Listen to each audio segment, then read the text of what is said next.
তুমি মাত্র 14 বছরের একটা ছেলে আর সকালে উঠে তোমার কোচকে ফোন করে বলছো স্যার আজ মারুঙ্গা, এবং সেই দিনই তুমি আইপিএলের মতো বিশ্বের সবচেয়ে বড় মঞ্চে একটা রেকর্ড ভাঙা সেঞ্চুরি ঢুকে দাও।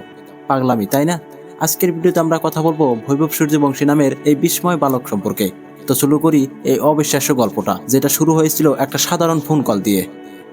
বৈভব কে এবং কেন এত হইচই? বৈভব সূর্যবংশী বয়স মাত্র 14 বছর, বাড়ি ভারতের বিহারের সমস্তিপুর জেলায়। এই ছেলেটা যখন 28 এপ্রিল 2025-এ রাজস্থান রয়্যালসের হয়ে গুজরাট টাইটান্সের বিরুদ্ধে মাঠে নামে, তখনই কেউ ভাবেনি এই কিশোর ছেলেটা ক্রিকেটের ইতিহাসে নতুন অধ্যায় লিখে ফেলবে। তার কোচ মনীষ ওঝাকে সকালে ফোন করে বৈভব বলেছিল, স্যার আজ মারুঙ্গা।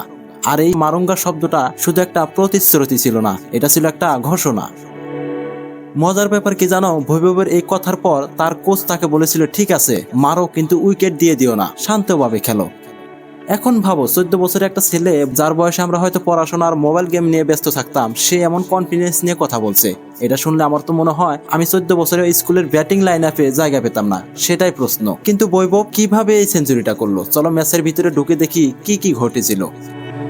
28 এপ্রিল সাওয়াই মানসিং স্টেডিয়ামে গুজরাট টাইটান্স প্রথমে ব্যাট করে 209 রান করে। শুভমান গিল আর জস বাটলারের হাফ সেঞ্চুরি মানে রাজস্থানের জন্য চ্যালেঞ্জটা ছিল বিশাল। এখন রাজস্থানে হয়ে ওপেন করতে নামলো বৈভব সূর্যবংশী আর যশস্বী জাসওয়াল। প্রথম ওভারে মোহাম্মদ সিরাজের বলে বৈভব একটা ছক্কা মেরে তার ইন্টেন্ট দেখিয়ে দিল। এখন শুনো মজার ঘটনা। চতুর্থ ওভারে ঈশান্ত শর্মা, ভারতের সিনিয়র পেসার, বোলিং করতে এলেন। বৈভব এই ওভারে 28 রান কুড়িয়ে নিল। ঈশান্ত দুটো ওয়াইডও দিয়ে ফেললেন, এতটাই প্রেসারে ছিলেন। বৈভব মাত্র 17 বলে 50 করে ফেললো, যেটা এই সিজনের সবচেয়ে দ্রুততম 50। আর তারপর মাত্র 35 বলে সে পৌঁছে গেল সেঞ্চুরিতে। রশিদ খানের বলে একটা ছক্কা মেরে এটা আইপিএলের দ্বিতীয় দ্রুততম সেঞ্চুরি এবং ভারতীয় ব্যাটসম্যানদের মধ্যে সবচেয়ে দ্রুত। তার ইনিংসে ছিল 11টা ছক্কার 7টা চার, মানে 94 রান এসেছে শুধু বাউন্ডারি থেকে। এটা যেন স্কুলের গলিতে ক্রিকেট খেলার মতো, যেখানে তুমি প্রতি বলে ছক্কা মারার চেষ্টা করছো। কিন্তু এটা আইপিএল, যেখানে ঈশান্ত শর্মা, মোহাম্মদ সিরাজ, রশিদ খানের মতো বোলারদের বিরুদ্ধে এমন পারফরমেন্স করা কোনো মজার ব্যাপার নয়। এখন প্রশ্ন হলো, এই 14 বছরের ছেলেটা এত কনফিডেন্স আর স্কিল কোথায় থেকে পেল? চলো তার জার্নিটা একটু জেনে নেই। বৈভবের জন্ম 2011 সালে বিহারের একটা ছোট্ট গ্রামে। তার বাবা সঞ্জীব সূর্যবংশী নিজেও ছিলেন একজন ক্লাব লেভেলের ক্রিকেটার। বৈভব যখন মাত্র 4 বছরে, তখন থেকে বাবা তাকে বাড়িতে কোচিং দেওয়া শুরু করেন। কিন্তু সমস্তিপুরে কোনো ভালো ক্রিকেট একাডেমি ছিল না, তাই 8 বছর বয়সে তাকে পাটনায় নিয়ে যান, যেটা ছিল 3 ঘন্টার জার্নি। পাটনায় বৈভবের কোচ হন মনীষ ওঝা, যিনি রঞ্জি ট্রফিতে খেলেছেন। মনীষ ওঝা বলেন, বৈভব প্রায় প্রতিটা বলে 4 ছক্কা মারতো। আমি তাকে বলেছিলাম, কেন শুধু বাউন্ডারি, সিঙ্গেলে তো নিতে পারো। সে উত্তরে বলেছিল, স্যার যদি ছক্কা মারতে পারি তাহলে কেন সিঙ্গেল নেব? এই মানসিকতায় বৈভবকে আলাদা করে। 12 বছর বয়সে বৈভব বিহারের হয়ে রঞ্জি ট্রফিতে ডেবিউ করেন, যেটা ভারতের ইতিহাসে দ্বিতীয় সর্বকনিষ্ঠ ফার্স্ট ক্লাস ডেবিউ।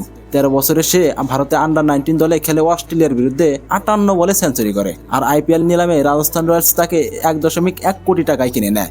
এটা যেন কোনো সিনেমার গল্প। বৈভবের এই পারফরম্যান্স ক্রিকেট জগতে একটা ঝড় তুলেছে। যুবরাজ সিং, হরভজন সিং, এমনকি প্রাক্তন মন্ত্রী পি চিদম্বরম পর্যন্ত তার প্রশংসা করছে। ইউসুফ পাঠান, যার দ্রুততম ভারতীয় আইপিএলে সেঞ্চুরি রেকর্ড বৈভব ভেঙেছে, তিনি বলছেন, এটা আমার দল রাজস্থানের হয়ে হওয়ায় আমি আরো খুশি।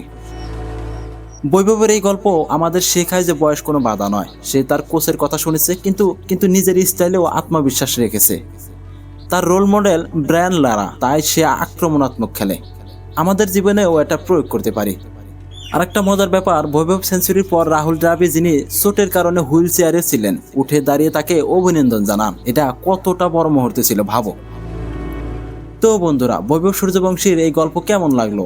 এই 14 বছরের ছেলেটা আমাদের দেখিয়ে দিয়েছে, স্বপ্ন যদি বড় হয় আর কঠোর পরিশ্রম করো, তাহলে আকাশ ছোঁয়া সম্ভব। আমার মনে হয় বৈভব হয়তো ভারতের পরবর্তী বড় তারকা হতে চলেছে। তুমি কি মনে করো? কমেন্টে জানাও। আর হ্যাঁ, এই ভিডিও যদি ভালো লেগে থাকে তাহলে লাইক করো, সাবস্ক্রাইব করো আর বেল আইকনটা প্রেস করো, যাতে আমাদের পরবর্তী ভিডিও মিস না হয়। ধন্যবাদ সবাইকে, আবারও দেখা হবে।